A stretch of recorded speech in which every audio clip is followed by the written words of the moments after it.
What's popping? It's your boy Daniel Dragonstaff, and I'm here for our monthly Patreon vlog. Although this month, this one is also going to go up on YouTube because after my fun crash out on Facebook and Instagram, I have some thoughts that I just wanted to share. So yeah, first off, it's a beautiful day out, having a nice little flow day. Recorded the tutorial.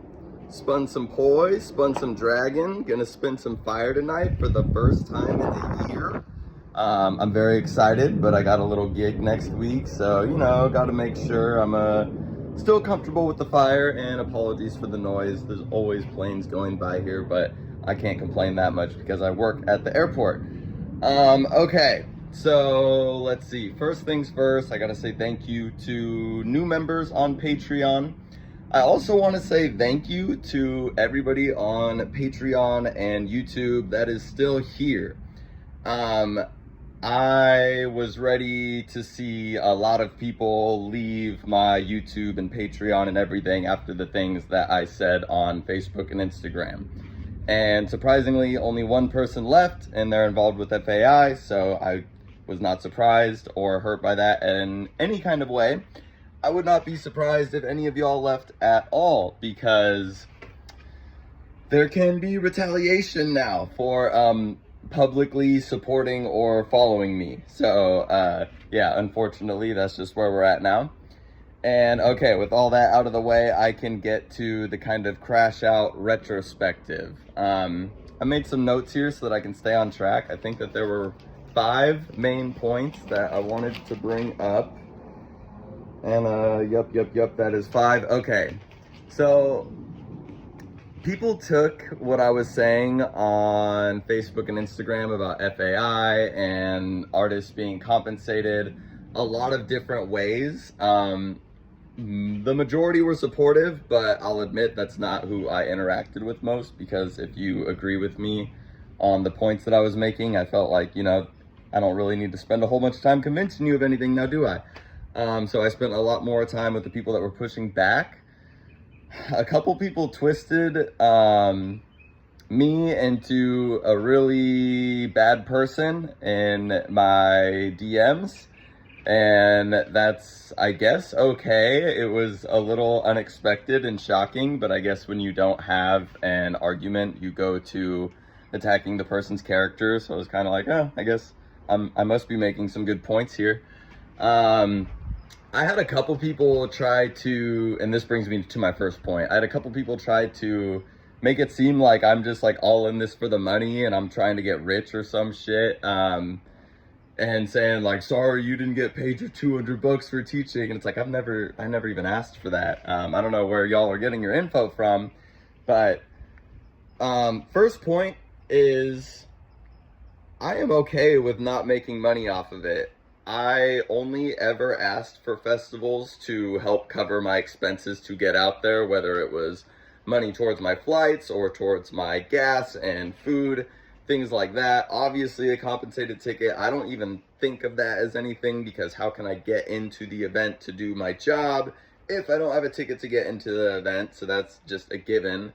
So that's all I ever asked for. And even with the amounts that I asked for, I probably still was not going to break even. I was still probably going to, you know, lose 20, 30 bucks, whatever, which isn't a big deal. So that's the first point I wanted to make, was that this was never like, I want to be able to make a living off of teaching at festivals and they need to pay me like $10,000 for me to show up for the weekend or something. Like, no, I just don't want to take a net loss. And that brings me to the second point I wanted to make, because I feel like I could have chosen better wording. In some of my posts, I said that I went into debt to teach at these festivals, and I don't mean that I, you know, just ran up credit cards, took out a loan or something for these festivals. What I mean is that I took a net loss, and that's after buying my flights in many cases, and gas, and Uber and Lyft to and from the U-Haul place, from the airport and back. Obviously for the U-Haul, because a lot of times when I go out of state, I just, instead of bringing a tent and all that and having extra bags, I just I'm gonna have to rent a car anyway, so I just rent a U-Haul and crash in a U-Haul. So yeah, long story short, at the end of the festival, it's not that I'm taking like out alone and going into debt. It's that I am definitely losing way more than I'm getting. And I feel like if you're an instructor or a performer, that shouldn't be the case.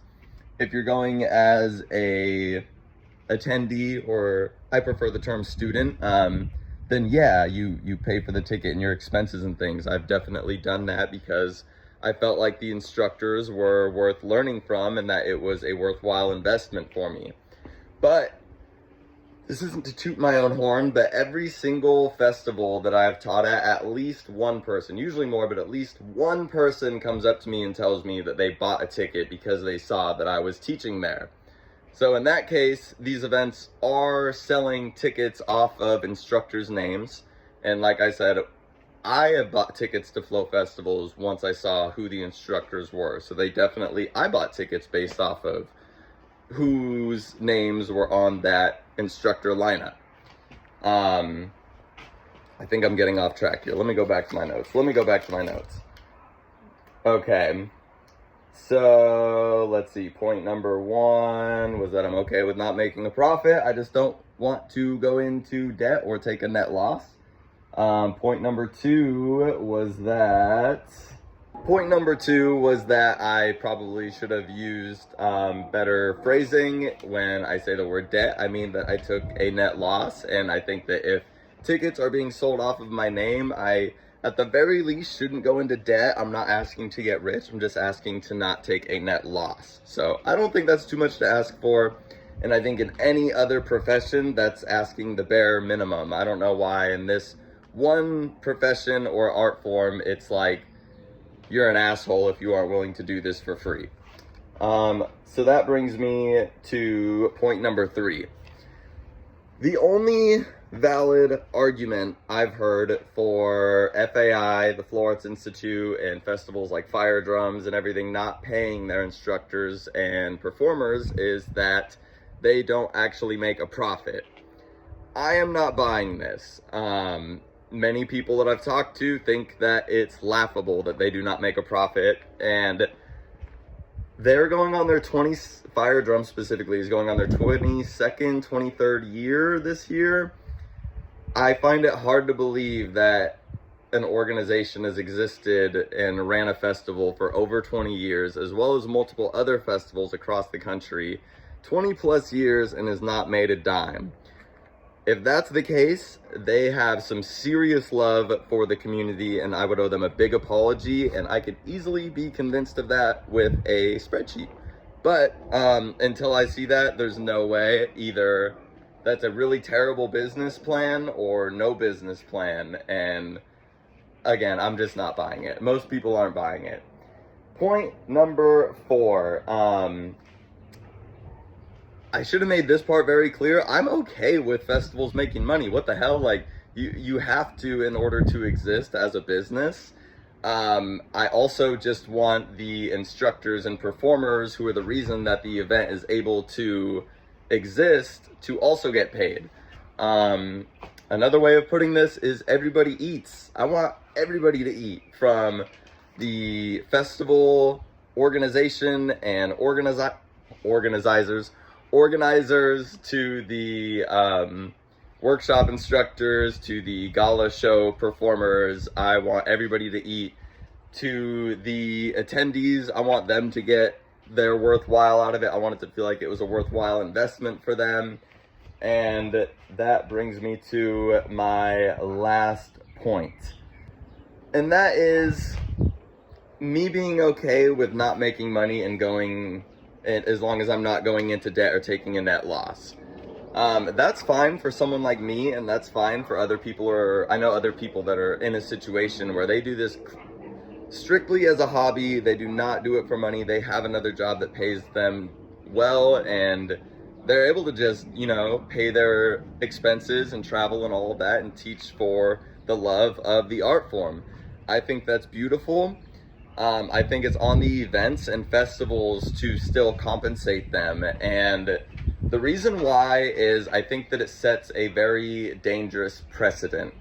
And that's, like I said, I think it's beautiful, but also it encourages people to participate in this art form that are already set financially and who don't need any kind of extra income and have the extra time and dare I say privilege to just be able to sink their time and money into going and teaching and performing at these events for free. It will encourage only people that are in that position in life to participate in the art form, and it will push away people that are not in a financial position to just take time off work and drop $1,000 to fly across the country and buy a ticket to a festival and camp for the weekend and buy food and props and fuel and all these things. Not everybody's in that position. And as somebody who is in this for Dragon Staff more than anything, the art form of Dragon Staff, more than flow arts, more than fire spinning, just Dragon Staff. Coming from that position, I want to see as much innovation in the art form of Dragon Staff as possible.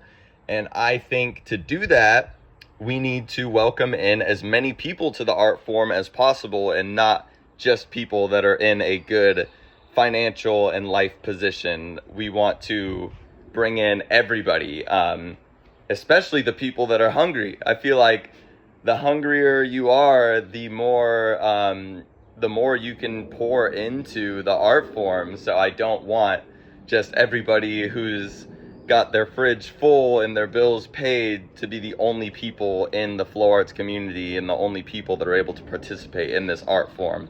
That is not a community that I want to build or be a part of. I want it to be welcoming for everyone and available to everyone, and I want people to be able to see a future as a teacher or a performer and actually be able to make a living from it. I know that's not the case now. I'm not asking for that to be the case for me, but sooner or later I would like that to be the case for the art form to grow and reach its fullest potential. That's going to do it for this one, y'all. I know this was a long vlog. Like I said, I had a lot of thoughts to share on my, I guess you could call, villain era on social media. I had so many other plans for how that was supposed to go. I had a page written for the person that stole my workshop, basically with the receipts calling out all their bullshit and taking my workshop.